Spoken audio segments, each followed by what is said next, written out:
Look, if there's one thing I know about regular show, it's that when it comes to holiday specials, they always delivered. I mean, I literally just got done talking about their incredible Halloween anthology series. That's in a league of its own. But today, I want to touch on its crazy Christmas special, because if you haven't seen it by now, you definitely should. Mostly, I want to talk about how they managed to create an original holiday special just so late in the game. It's impressive. I feel like at this point, holiday or Christmas specials are almost stereotypical. They're a whole genre, and they're usually pretty corny, but it's the holidays, so we let it slide a little bit. But not regular show. This one has guns, baby. And I'm not talking about Santa being ripped either, though that is also very cool. Wow. In fact, I will go on a limb and say this is one of my favorite, if not my favorite Christmas specials in the last 10 years. Move out of the way, old classic stop motion. This one has elves with guns. It's one of the coolest Santa rips I've literally ever seen. Like, yeah, other specials may have candy canes and heartwarming lessons, but what other holiday special opens with Santa getting shot? I rest my case. So guys, I think it's finally time we talk about the regular show Christmas special. Strap in. First thing I want to touch on is a little bit of history. Obviously, this is an incredible 2-part special, but it came in season 4, and that's why I really love it. They waited for a couple of seasons for the characters to have a rhythm and a flow. Whether or not this was intentional, it definitely made the special a lot better. And over those 4 seasons, regular show had the chance to just get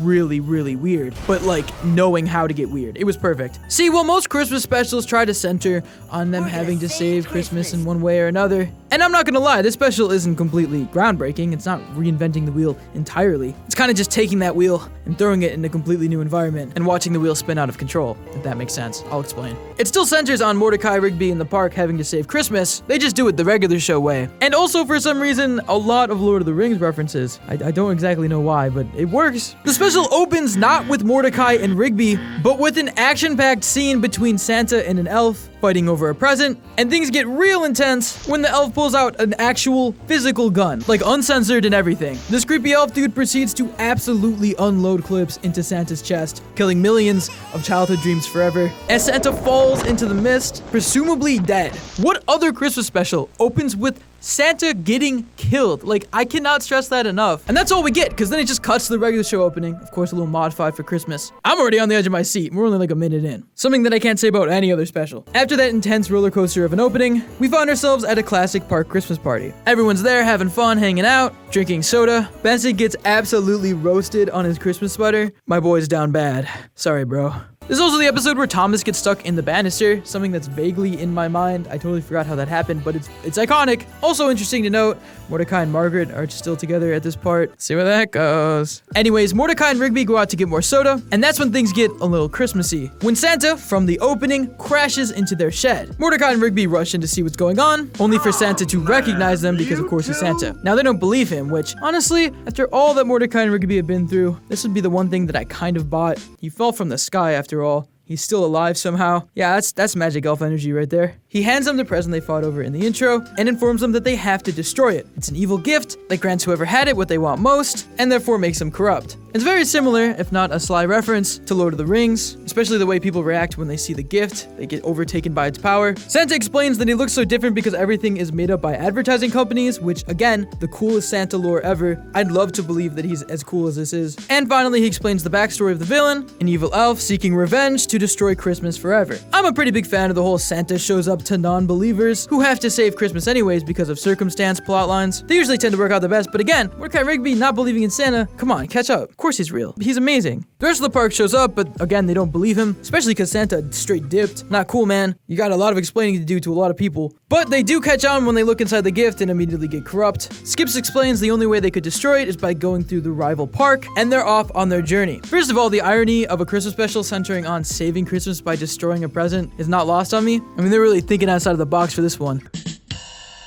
Add a laugh track, because that was a pun. That was funny. That landed, I assume. I want to mention this one scene where they walk through the rival park. Rigby sets off a snowman because he tries to take off his nose.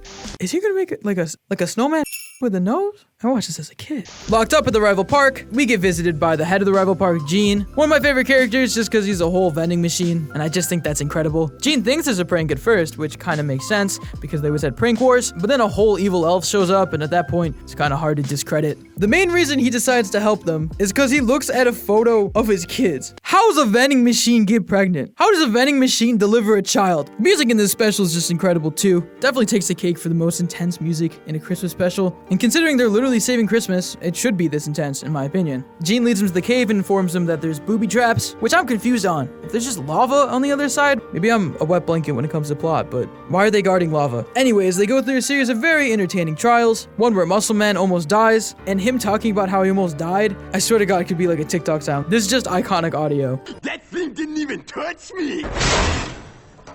Oh, guys, I almost died! No, seriously, guys, did you see that? I almost died!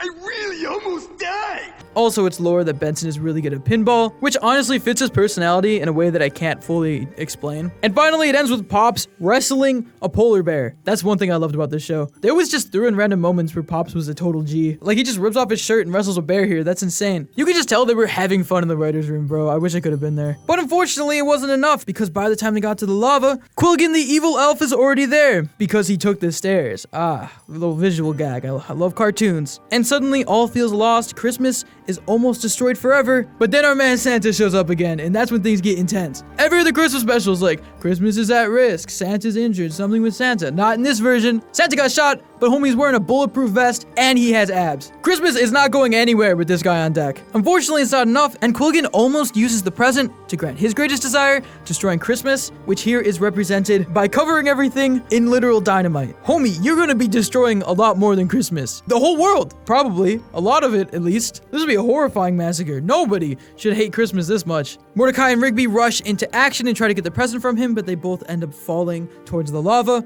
in what is one of the longest falling sequences I've ever seen, but shh, it's a cartoon. I just think it's hilarious that when it's back and forth between him and Rigby, all that Rigby wants is ice cream. Good on you, man.